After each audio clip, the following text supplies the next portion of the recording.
السلام علیکم ورحمۃ اللہ وبرکاتہ۔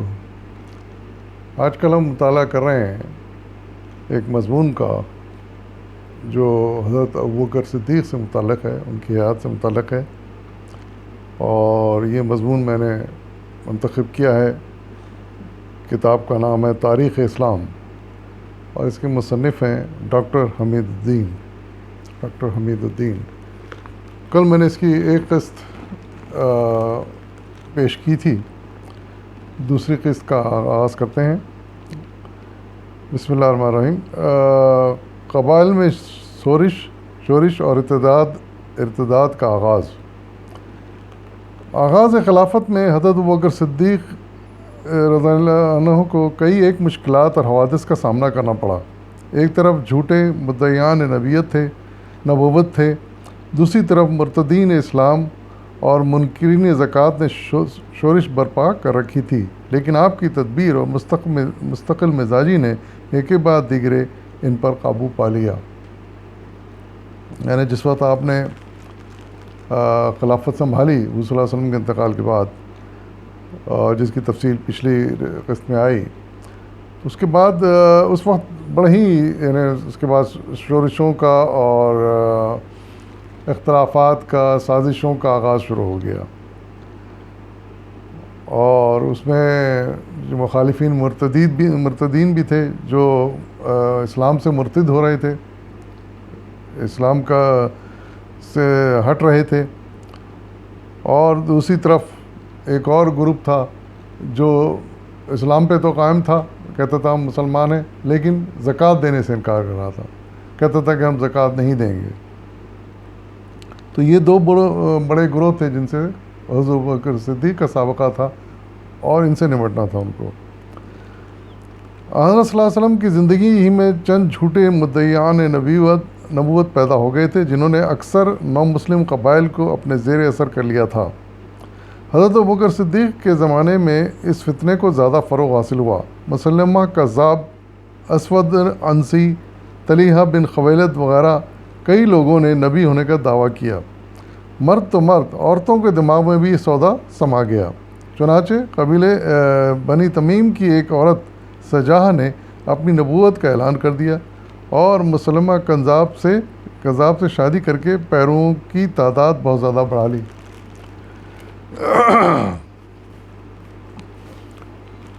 سب سے اہم انقلاب عربوں کا ارتداد تھا۔ یہ ظاہر ہے کہ سب سے اہم تو یعنی بڑی مشکل سے تو وہ اسلام لائے تھے، اور اس کے بعد اب اسلام سے پھرنے لگے تھے، تو یہ ایک بہت بڑا چیلنج تھا اور فساد تھا۔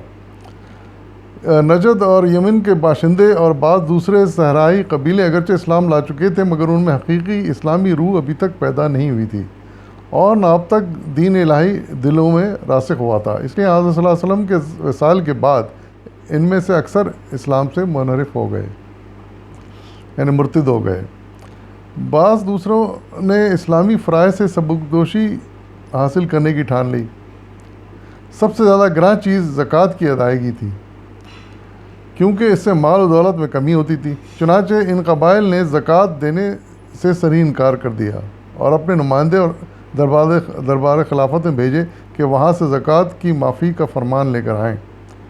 ان نمائندوں نے حضرت ابوبکر کے سامنے یہ مطالبہ پیش کیا کہ ہم توحید و رسالت کے قائل ہیں، اور دیگر جملہ ارکان دین کی پیروی کرنے کو تیار ہیں، مگر زکوٰۃ کی رعایت دے دی جائے۔ وقت کی نزاکت اور بگڑے ہوئے حالات سے خائف ہو کر صحابہ نے یہی رائے دی کہ فی الحال ان کا یہ مطالبہ منظور کر لیا جائے، یہاں تک کہ حضرت عمر رضی اللہ عنہ جیسے نڈر اور بے خوف انسان نے بھی مشورہ دیا کہ رفع شر کے لیے اس ناجائز اور غیر ضروری شرط کے سامنے جھک جانا ہی بہتر ہے، مگر حضرت ابوبکر صدیق رضی اللہ عنہ نے سیاسی تقاضوں اور مصلحت وقت سے محروم ہونے کے بجائے فقط دینی بصیرت سے کام لیا، اور گرج کر کہا کہ میں رسول اللہ صلی اللہ علیہ وسلم کے دین میں کسی قسم کی ترمیم و تنسیخ کسی قیمت پر گوارا نہیں کروں گا، چاہے اس میں میری جان بھی جاتی رہے۔ یہ آپ نے کھل کے اعلان کر دیا مرتدین اور یہ زکوٰۃ سے انکار کرنے والوں کے خلاف۔ اسامہ کی لشکر کشی۔ حضور صلی اللہ علیہ وسلم نے حضرت ابوبکر رضی اللہ عنہ کی عقیدت کا یہ علم تھا کہ ادھر سارا عالم خطرے میں ہے، یہاں تک کہ مدینہ بھی مرتدین و کاذبین کے نرغے میں ہے۔ ادھر آپ اسامہ بن زید کی سرگردگی میں ایک جیش یعنی لشکر صحابہ کی شدید مخالفت کے باوجود شام کو روانہ کر رہے ہیں۔ یعنی صلی اللہ علیہ وسلم اپنے آخری دنوں میں ایک لشکر شام کو رواں کرنے کا تیاری شروع کی تھی، لیکن پھر آپ کا انتقال ہو گیا، رحلت فرما گیا۔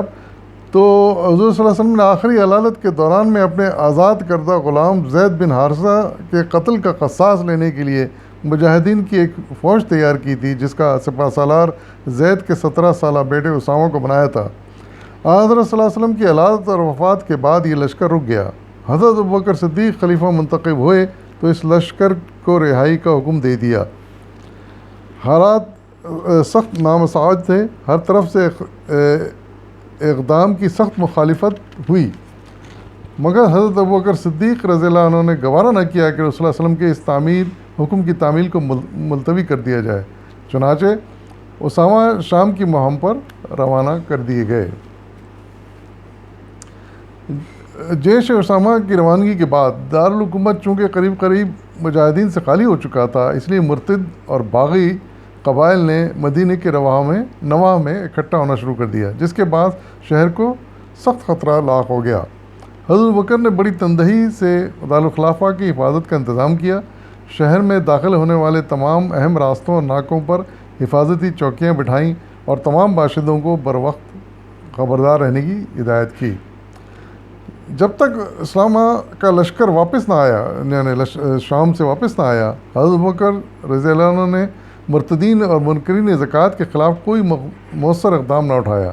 40 روز کے بعد اسامہ رضی اللہ عنہ کامیابی کے ساتھ واپس آئے تو انہیں مدینہ میں اپنا قائم مقام بنا کر خود لشکر لے کر شورش پسندوں کی سرکوبی کو چل پڑے۔ صحابہ رضی اللہ عنہ اس پر بھی معترض ہوئے اور کہا کہ آپ کا دارالخلافہ میں رہنا اشد ضروری ہے، مگر آپ نہ مانیں، اور بنفس نفیس سپہ سالاری کے فرائض سر انجام دیے اور مدینہ کے گرد و نواح میں اکٹھے ہونے والے باغی قبیلوں کو پے در پے شکستیں دے کر منتشر کر دیا۔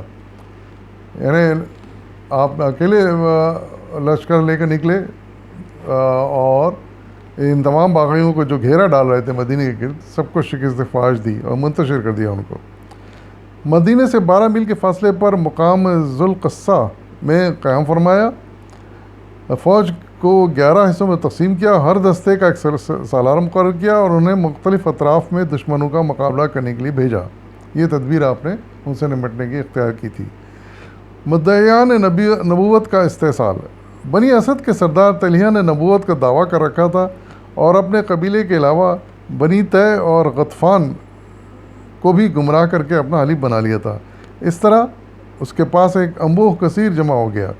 حضرت خالد بن ولید ان کی سرکوبی پر معمور ہوئے تو حاتم کے بیٹے عدی رضی اللہ عنہ نے درخواست کی کہ 3 روز تک صبر کریں۔ اس اثناء میں وہ اپنے قبیلے طے کے لوگوں کو سمجھا بجھا کر راہ ہدایت پر لانے کی کوشش کریں گے۔ خالد رضی اللہ عنہ نے یہ بات مان لی۔ عدی کی کوششیں برابر ہوئیں اور قبیلہ طے اور قبیلہ جدیلہ کے تقریباً 1000 آدمی طلحہ کے ساتھ چھوڑ کر میزاخہ کے مقام پر حضرت خالد بن ولید کی فوج میں شامل ہو گئے۔ طلحہ کی شکست فاش ہوئی، اس کی جماعت منتشر ہو گئی اور وہ خود ایک عرصے تک مختلف ممالک کی خاک چھانتا رہا۔ بالآخر دوبارہ مسلمان ہو گیا اور مدینہ پہنچ کر دربار خلافت سے معافی مانگ لی۔ اس کے بعد خالد رضی اللہ عنہ نے تمیم کے جنوبی قبائل کے سردار مالک بن نویرہ کو شکست دی۔ یعنی جھوٹے نبوت کے دعوے دار جو تھے ان سے نمٹنے کے لیے حضرت بکر نے حضرت خالد بن ولید جو بڑے بہادر اور جری اور تجربہ کار سپہ سالار تھے ان کو روانہ کیا، تو انہوں نے پھر ایک ایک سے نپٹنا شروع کر دیا۔ مسلمہ کی مہم حضرت شرجیل بن حسنہ رضی اللہ عنہ اور حضرت اکرمہ رضی اللہ عنہ کے سپرد ہوئی۔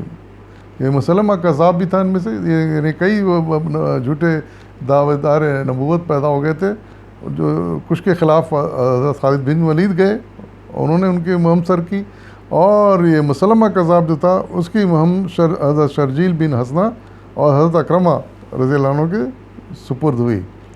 اس نے حضرت کے زمانے میں نبوت میں شریک ہونے کا دعویٰ کر رکھا تھا، مسلمہ کذاب کے نام سے مشہور ہے وہ۔ حضور کے انتقال کے بعد وہ اور بھی دلیر ہو گیا، چونکہ اس کے پاس 40,000 صحرائی عربوں کا لشکر جمع ہو گیا تھا۔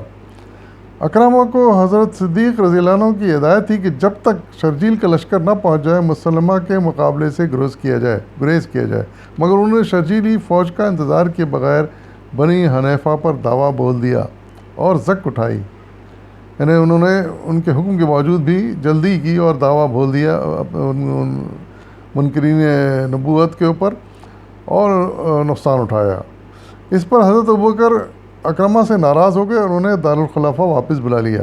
اسی اثناء میں حضرت خالد رضی اللہ عنہ کی طرف سے طلحہ کی طرف سے فارغ ہو چکے تھے، چنانچہ یہ ہم بھی انہی کے سپرد ہوئی، تو پھر ان کو واپس بلا لیا اکرمہ کو، اور پھر اس مہم پر خالد بن ولید کو بھیجا حضرت ابوبکر نے۔ بنی حنیفہ نے بڑی پامردی سے مقابلہ کیا، قریب تھا کہ مسلمانوں کو شکست ہو جائے، لیکن چند غیرت مند صحابہ کی تدبر اور ہمت سے ان کے اکھڑے ہوئے پاؤں پھر جم گئے۔ یمامہ کے مقام پر نہایت خونریز جنگ ہوئی، جس میں مسلمہ کذاب لڑتا ہوا مارا گیا اور اس کے پیروں نے بھاگ کر قلعے میں پناہ لی، لیکن ایک دلیر انصاری مسلمان نے فصیل پھاند کر اندر سے دروازہ کھول دیا اور مسلمان فوج اندر داخل ہو گئی۔